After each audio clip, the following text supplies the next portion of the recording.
Okay guys, I'm going to do my best to share with you what I have learned in creating JST connectors. Wires, I should say. So this is a JST connector, the inside. Now it's probably very hard to see and my camera's probably not staying in focus for you. Actually, let me hold it over the green. There we go.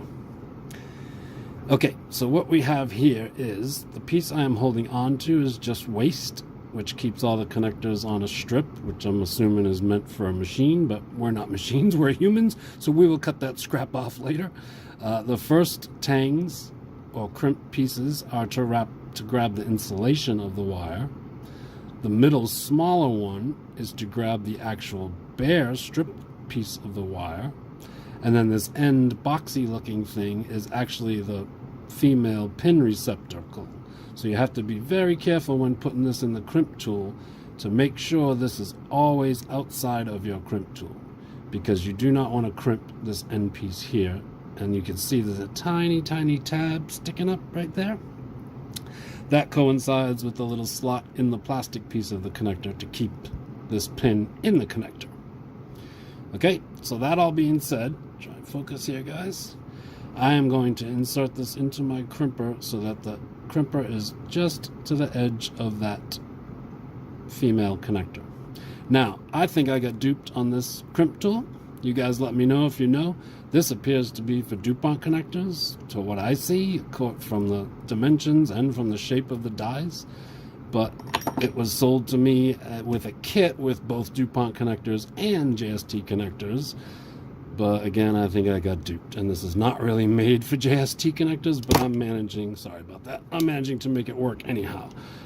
Focus is really difficult, guys. I am sorry about that.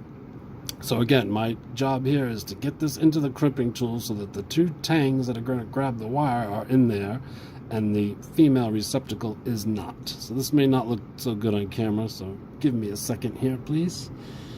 I'm going to insert it into the die and then just align it so that's just outside. And then what you do is you ratchet this.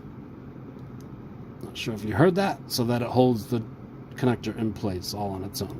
Okay, then on the other side, that's where we're going to insert the wire. So if we grab our wire, what did I do with my wire? Here it is.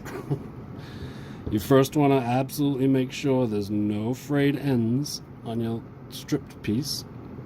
Okay, and then you have to insert this into that little hole. And after you do a few of these, you'll get the feel for it, because you probably can't see this. Yeah, it's not going to focus for us.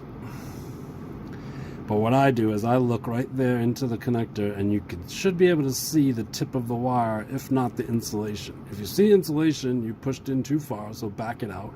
And if you see wire, you're in just a little too far, so back it out just a little bit.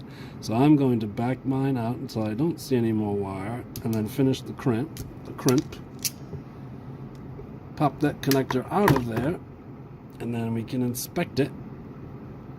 And hopefully you can see that the insulation is grabbed by the first tangs, and then the middle ones grab the stripped wire. And again, I did not damage that end piece. So now that end piece sticks right into here. And I happen to do, oh no, I did do the middle wire, okay.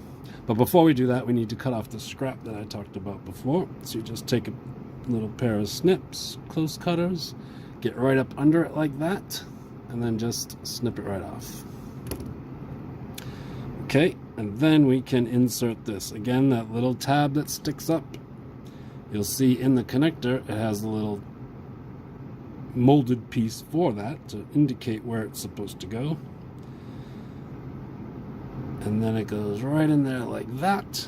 And this is a little tedious, and I have big fat fingers, so I prefer to use a pair of tweezers to push it in there. And there we go.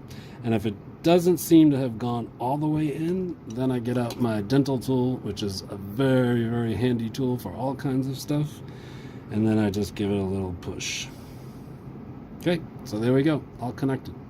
So the beauty of these connectors is, yes, DuPont connectors are well and good for breadboarding and having fun with experimenting, but For our little electronics, low voltage stuff, guys, you can't beat these JST connectors. Look how beautiful that looks. And yes, I made this ribbon cable myself.